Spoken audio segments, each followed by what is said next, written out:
The Atlanta Braves are 26-14 on the year with a plus 48 run differential, and it feels like they haven't been playing their best ball. And because of that, the Braves are falling in the eyes of many people around Major League Baseball. We'll discuss that on today's episode of a Locked On Braves. So let's get into it.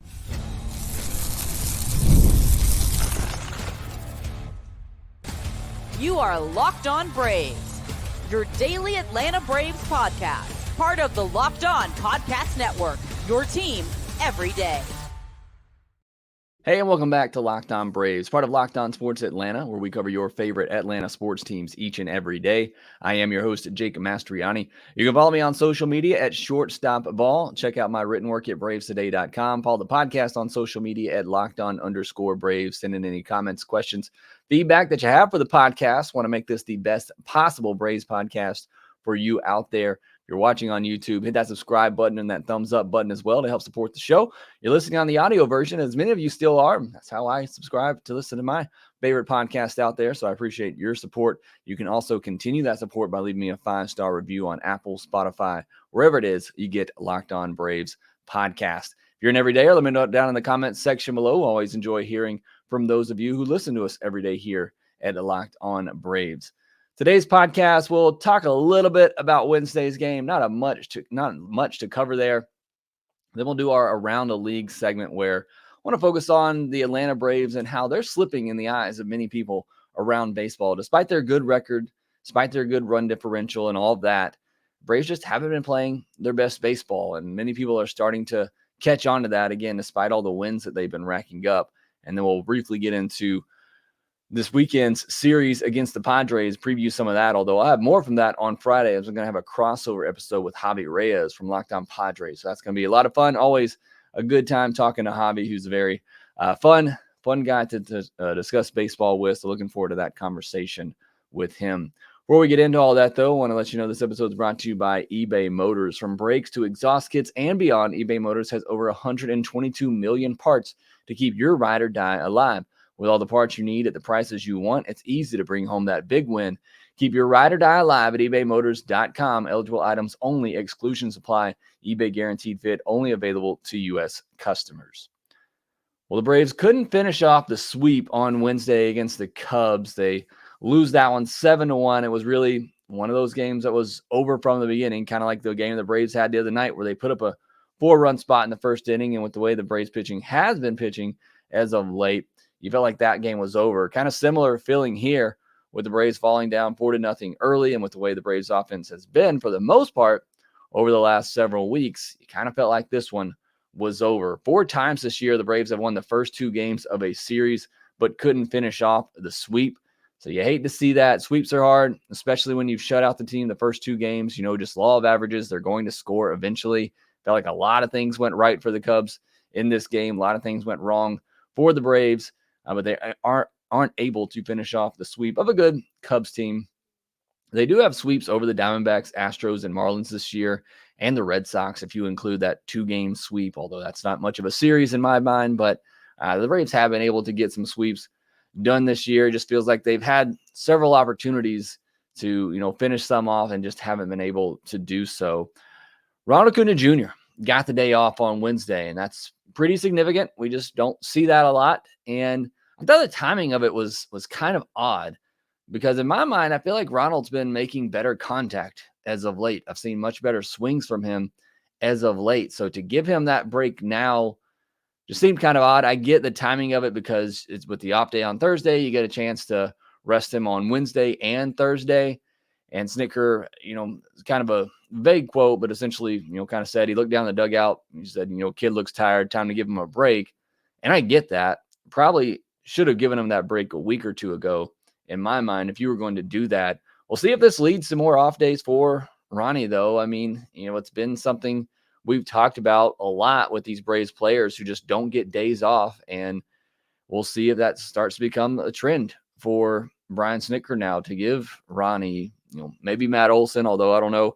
Matt Olson just doesn't come out. I don't think Riley does either, except for getting injured. But now that you've had that, you've had Ozzie miss some time, you've had Riley miss some time injury-wise, you just continue to give these guys off, days off here and there, especially before an off day, to get them some extra rest throughout the season. We'll see if that again continues. Again, I don't hate the idea of giving Ronnie a break. Certainly, it's been a frustrating start to the season for him. Allow him to kind of just get a mental break, if anything, and then get back at it after the weekend. And he got a long stretch of games coming up too. It's another thing to consider here. The Braves are they've had a lot of off days here recently, but they're about to go on a 13-day stretch of games every day. So good time there, like I said, to get some rest. But just the timing of it was kind of odd because I feel like he's been swinging the bat better as of late. So I kind of wanted to see that continue.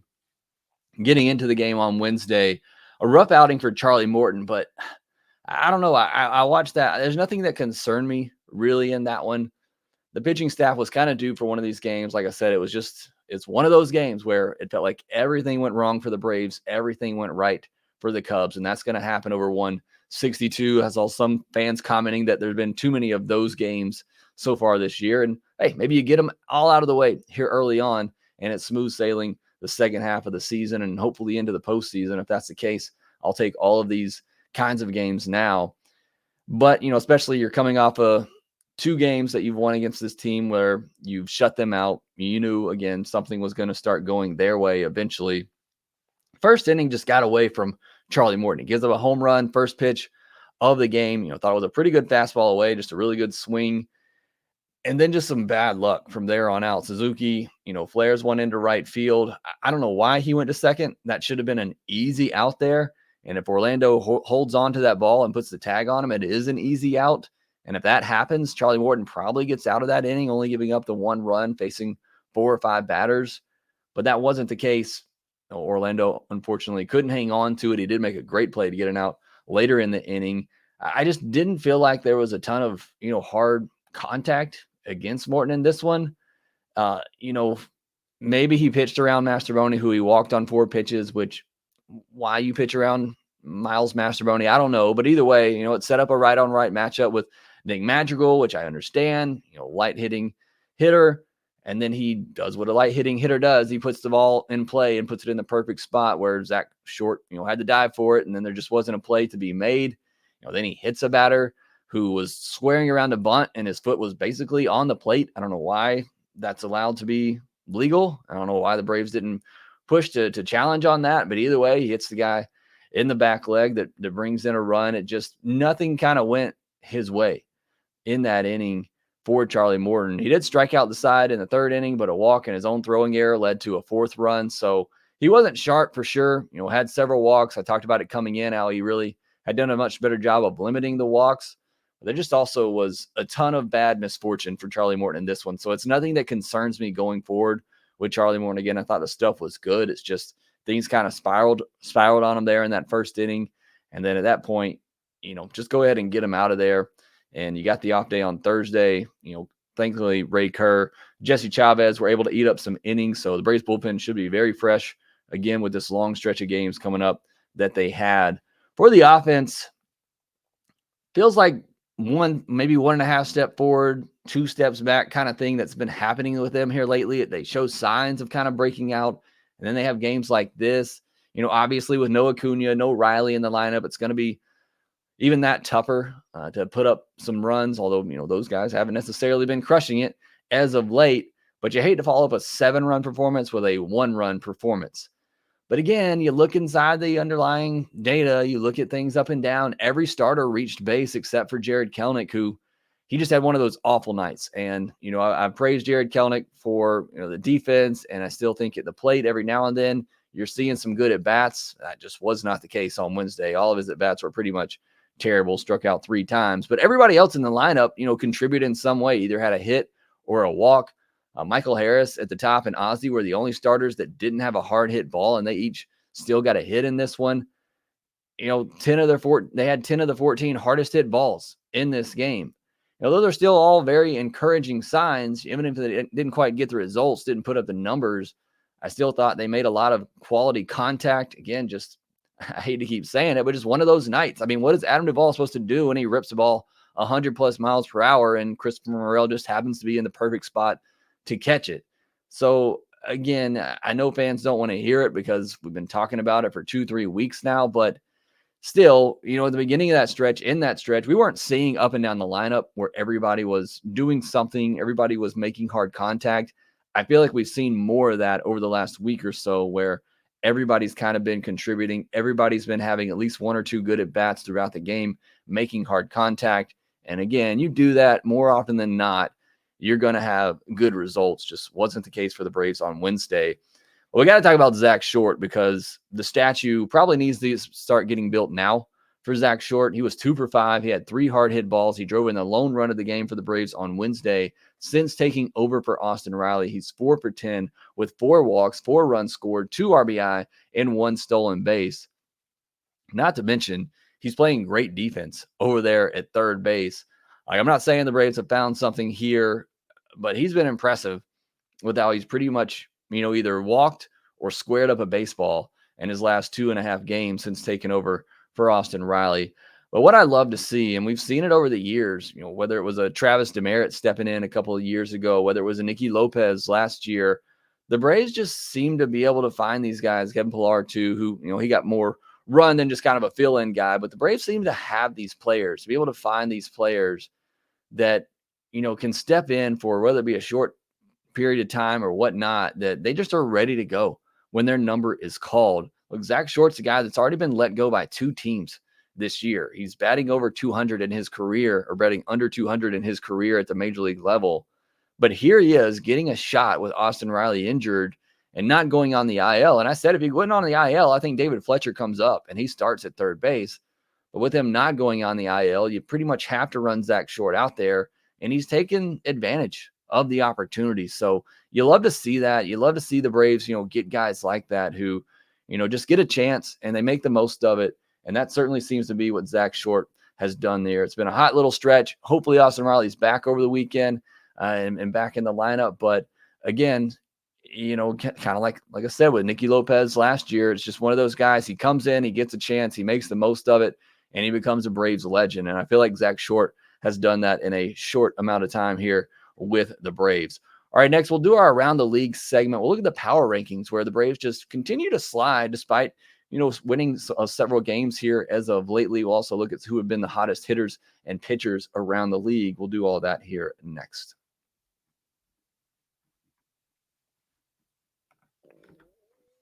Passion, drive, and patience. What brings home the winning trophy is also what keeps your ride or die alive.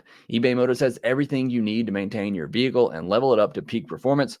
From superchargers, roof racks, exhaust kits, LED headlights, and more. Whether you're into speed, power, or style, eBay Motors has got you covered. Or if you're like me and you're living the minivan life, they got parts for you too, because they have over 122 million parts to choose from your number one ride or die. You'll always find exactly what you're looking for in eBay's Guaranteed Fit. Your part is guaranteed to fit your ride every time or your money back, because with eBay Motors, you're burning rubber, not cash. With all the parts you need at the prices you want, it's easy to turn your car into the MVP and bring home that win. Keep your ride or die alive at ebaymotors.com. Eligible items only. Exclusions apply. eBay Guaranteed Fit only available to U.S. customers. Look, you're like me. You enjoy just having sports on in the background all day long. I get it.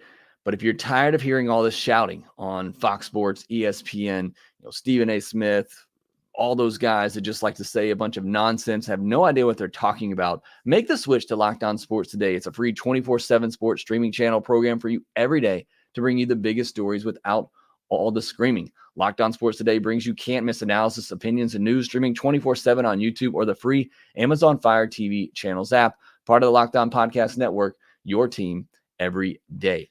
All right, tonight on the podcast, we'll have another live mailbag episode. Been enjoying doing those on these off days. Again, not a lot of off days coming up, so might be the last time we get to do one of these for a while. So you want to join me at 9 p.m. Central, 10 Eastern. We'll have a live mailbag podcast, and then Friday afternoon, I'll have a conversation with Javi Reyes of Locked On Padres to preview that series this weekend. So that's what's coming up the rest of the week here at Locked On Braves. We'll do our Around the League segment here. Starting with the standings, you got the Yankees and Orioles. They remain in a tight race atop the AL East. The Yankees are 8-2 in their last 10 games, and they have the best run differential in the American League at plus 62. So they're hot right now.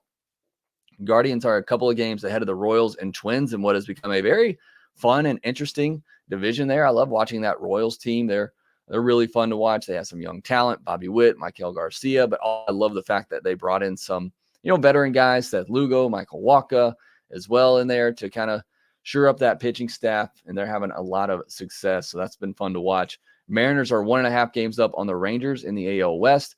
The Phillies are 8-2 in their last 10 games. I feel like we need a Frank the Tank meme about the Phillies never losing, because that seems to be the case right now for them. They're now 3 games up on the Braves in the NL East. That's the second largest division lead in all of baseball right now. Look, I'm not concerned about it. I said coming into the season, I'd love to win the division. I think that'd be great. I honestly don't care all that much. As long as the Braves get into the postseason and they're in good shape health-wise going into the postseason, look, I want to win that division. I certainly want to win and get one of those buys, and it is just May, but I'm not all that concerned about the division at the moment.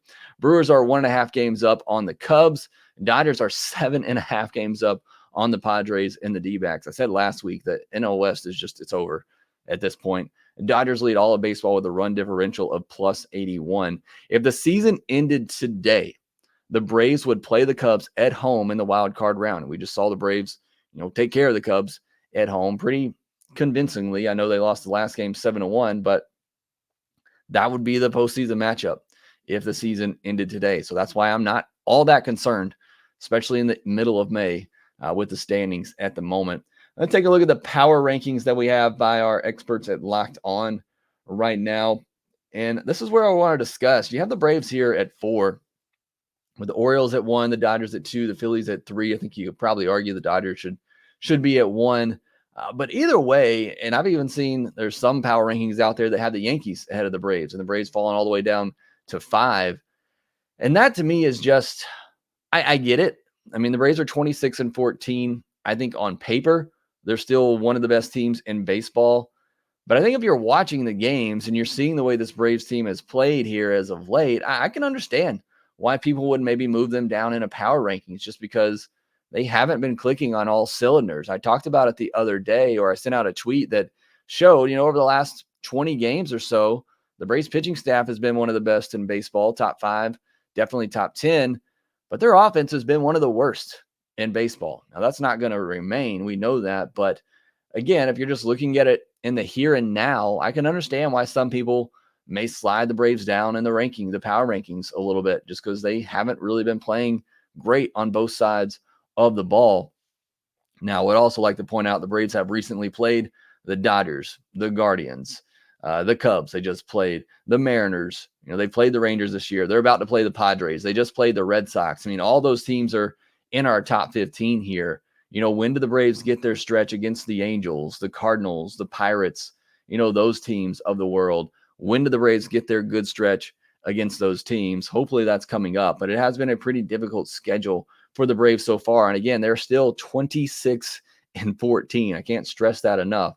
They still continue to win games, but again, from an outsider's view, I can understand, or even those who are watching it, not even just an outsider's view, but those who are watching the Braves, I can understand maybe being a little concerned about them, because it's a elongated stretch now of this offense being one of the worst in baseball.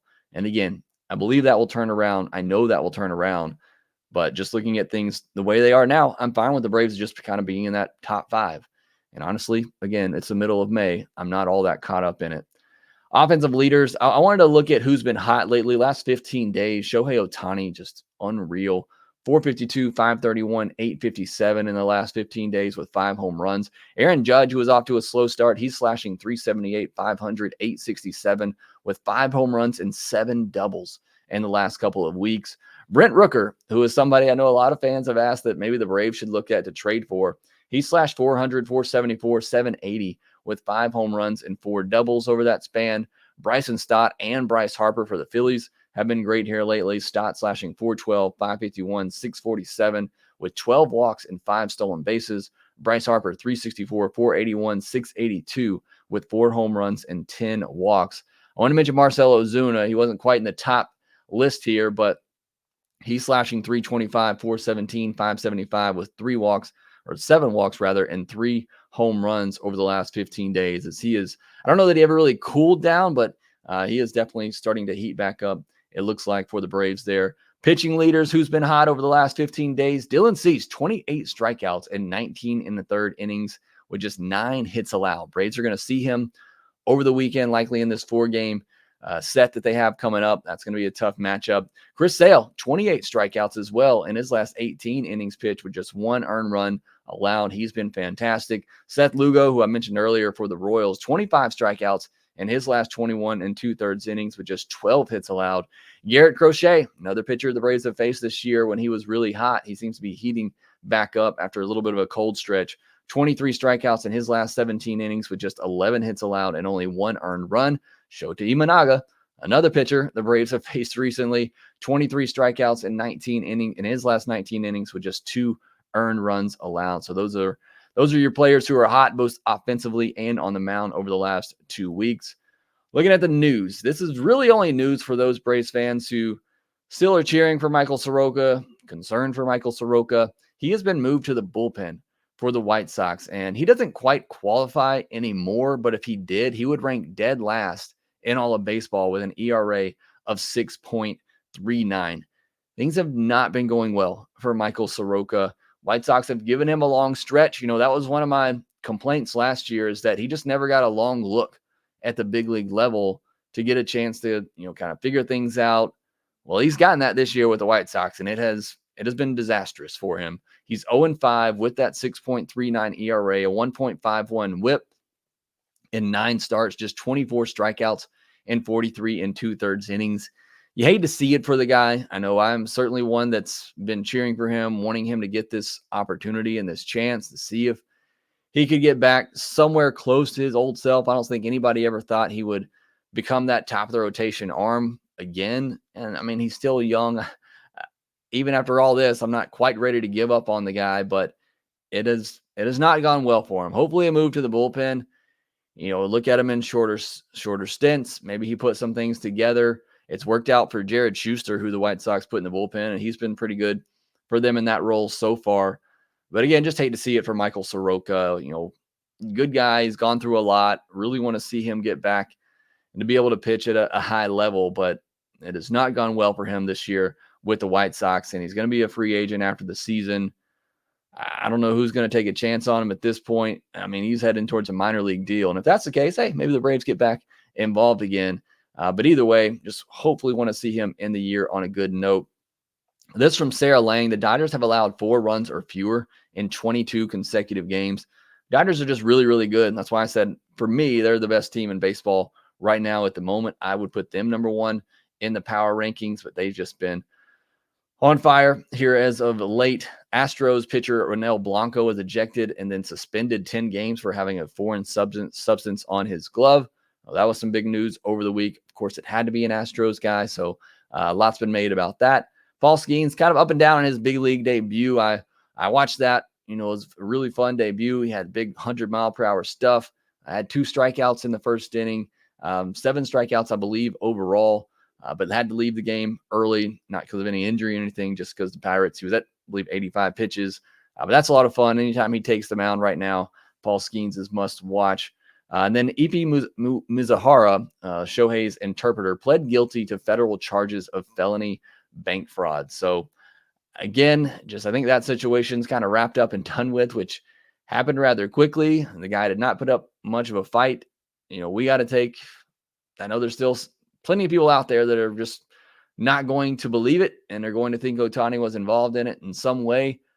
But, everything that Ippy has said, everything that the courts have found, that he is guilty on pretty much everything that he did. So that situation is probably wrapped up. Don't know that we'll talk about it anymore, but did want to at least mention it, that he did plead guilty of felony bank fraud. All right, next we'll turn our attention to the weekend series against the Padres. Also get into some news on Austin Riley, some good news on Sean Murphy and Pierce Johnson. We'll get to all of that here next. Baseball season is in a full swing. Don't miss your chance to add your favorite players from the diamond in your PrizePicks entries, whether it's strikeouts, RBI, or first inning runs. Take your pick of more or less, add them to your PrizePicks entry today.